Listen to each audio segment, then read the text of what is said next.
Hi, thanks so much for joining me. I'm Jenny from the Glitter Rose. Today I thought we might have a look at this tag that I made using a lot of Lavinia stamps items. I had so much fun. Check out the state of my fingers, they're so dirty. um, the backgrounds were ink blended, but on top of it, I've used some mica sprays from Lavinia. And I'm not sure if the camera is picking it up, but there's gorgeous lines of mica in it. To me, the effect is very sort of organic, um, really lovely. I'm so happy I got them. I've also used some glitter and some ink blending, and I had a ball making it. So if this is of any interest, please stick around. Hit the like button and subscribe. I want to welcome all my new subscribers. It's wonderful to have you here. I've always said that my favorite black ink is Versafine, but I now have a new favorite and it's the Versafine Clare. It's a little different to the plain Versafine. It's a little thicker and I think that it stamps better. I don't have it with me, but I did a comparison of a Versafine stamped image to a Versafine Clare, and there definitely is a big difference between the two. Um, So I'm really happy that I've picked up the Versafine Clairs. I did see they're coming out with 12 new colours. So looks like I'm going to have to extend my collection again. Okay, so I've just blasted Logan using my heat gun. I just want to make sure that he's completely dry before I pop on my Art Spectrum masking fluid. I could have used masking paper or just printer paper, but I just thought I'd grab this out just for ease, and I'm just painting it on. I'm not too worried if I don't paint it on perfectly because it all sort of blends in the end and looks like it's meant to be there, so you don't have to be too worried. And it's also important just to put a nice thin layer, otherwise that layer will get in the way of your blending. So just a really thin layer is good, and it also dries a lot quicker when it's nice and thin. It's also very important to clean your brush after you're done. This stuff dries really thick, so just as soon as you finish, run and give it a wash out. So I'm going to finish painting him and wash my brush, and I'll be back. Okay, so my masking fluid is nice and dry. Yep. And I'm going to go in with my Lavinia Elements inks, and this one's Mermaid. It's a great name. So I'm just going in with my stencil brush, but any blending brush would work. I'm not worrying too much about it being clumpy because there's going to be a lot covered up. These are sort of new to me, so I'm just blending it out, just getting some color down. And I'll worry about smoothing it out later. So I usually use the blending brushes from Altenew, so these feel quite different because the bristles are longer, but I'll get the hang of them. I'll fast forward through the next section so that you're not sitting here for too long watching me ink blend, but you still get the idea of how I do it.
So the colours I used there were Sahara and Merlot. So I'm just taking off the mask now, and I'm just using I think it's an adhesive remover. So it's just a block, and that removes the mask really easily. So I've decided now I want a little bit of mica. Um, so I've grabbed my Mysticals in Pinkella, Amber Green, and Golden Temple. And these are beautiful color sprays, but with mica included. They're incredible. They're so pretty. They just give these little lines of glimmer from the mica. So as I've taken off the mask, I've decided I'm going to tap where I want my spray.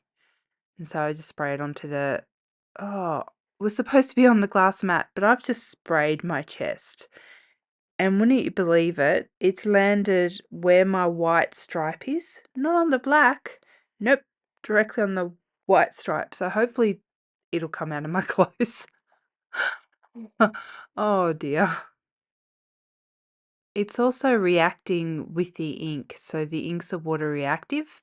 So it's giving that little sort of um, swirly effect, not only with the sprays, but also the ink. I love it. It's such a cool effect.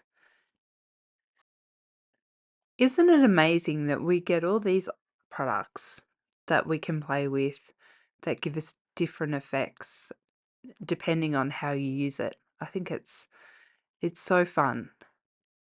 Oh gosh, I hope that you can see the effects of this. I think it's so cool. I love it. And I like that they don't match the inks perfectly, that they've got their own little, um, you know, they've got their own color on that very colorful background.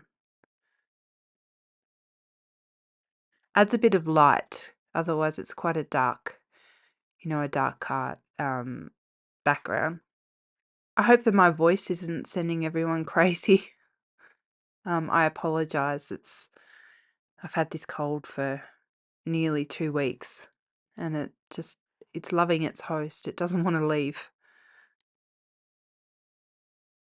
All right, so I'm just dipping it in to the Golden Temple, and I'm getting some really cool, like, drippy patterns, which I really like. I think I might call that done, dry it off, and I'm happy with that. Okay, so I've grabbed out my new Sig Clean Colors.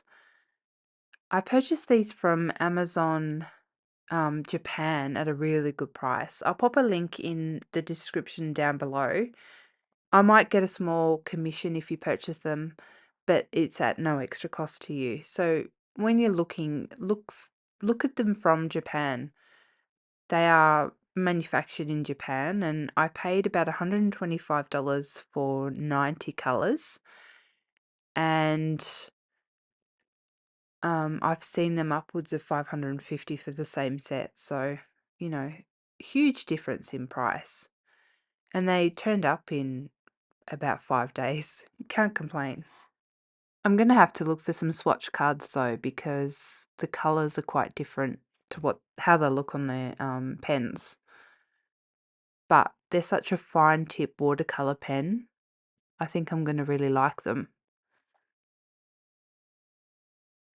Okay, so now I'm going to do some stamping, and I've got this stamp called Leaf Bouquet from Lavinia Stamps, and I'm just going to stamp it in a green Versafine ink, Versafine Clare, and just randomly stamp around the hair or Logan just to make it look like he's, jumping through magical forest. I love this stamp. There's gorgeous tendrils and dots, and it just, the way it trails down, I think is so sweet. And it really lends itself to this sort of stamping. So I'm just stamping randomly, popping the longer curtainy bits on the side and then shorter bits at the top. I'm trying to miss that hole bump because it won't stamp properly up there. So if I just miss it all together, it'll stamp much better.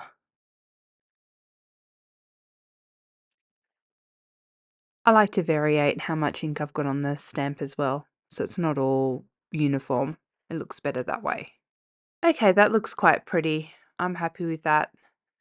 I was going to do more stamping, but I think that looks really nice how it is, so I'm going to leave it. I think sometimes when we overcomplicate it, it looks overcomplicated. All right, so I'm just going to grab another of my Zig watercolor pens and just fill in some of those circles. Not all of them, just some for a little detail, a little extra texture. I'll do this off camera because you get the idea. I've decided that Logan needs something to bring him more forward. So I'm going to grab one of my yellow Zig watercolor pens and just go around him. So just enough just to highlight him and give him a little bit of an aura. I think that should sort of make him more visible, if you will. So I'm just going around with my yellow watercolor pen. It's not really obvious because I'm not using a paint pen like a Posca. It's just a watercolor pen, just for a little bit of detail.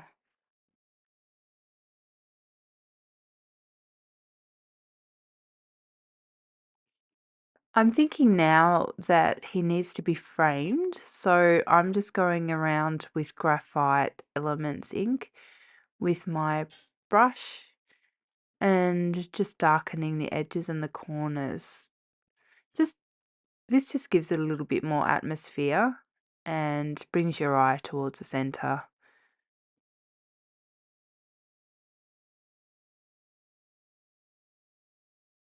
These element inks are so beautiful. They go over, they really go over areas well. So I did try my Altenew and my Pink Fresh inks to do this sort of thing, and it didn't work the same way. So while I didn't particularly want to buy another set of inks, I felt like I really needed it for what I wanted to achieve. So I'm really glad that I did. I'm happy with them. I think maybe the Altenew and the Pink Fresh are a little bit more opaque. I'm not sure what it is, but the Elements ink really do this sort of job really well. These stencil brushes really do put down ink nice and quick. Years ago, I had stencil brushes for the style of cards that I used to do, and they were similar to these, but they certainly weren't as nice. I'm just going to pop some white dots on with my paint pen. That just adds a little bit of, I don't know, fairy dust, or just a little bit of extra detail, lightens up the picture a bit. And I think it needs glitter. I'm going to go glitter. So I'm going to grab my quickie glue pen and I'm just following those tendrils and um, just popping some lines down, some swirly lines. These quickie glue pens are fantastic. They're so fine. They really make doing things like this nice and easy. So that's probably enough. I'm just going to grab some Lavinia glitter. I'm a bit crazy. I literally have a drawer full of glitter. I was going to do glitter tumblers and that didn't work out very well for me, but that's another story. Um, so I've got a drawer full of glitter, and yet I saw this glitter at the craft show the other day and I had to get it. And then I thought, walked away and I'm like, Probably didn't need to get that. I already have enough glitter at home. Ah, well, looking at this, I think I definitely needed it. It is so pretty. I'd say you can never have too many glitters, right? But I know that's not true because I've got too many glitters.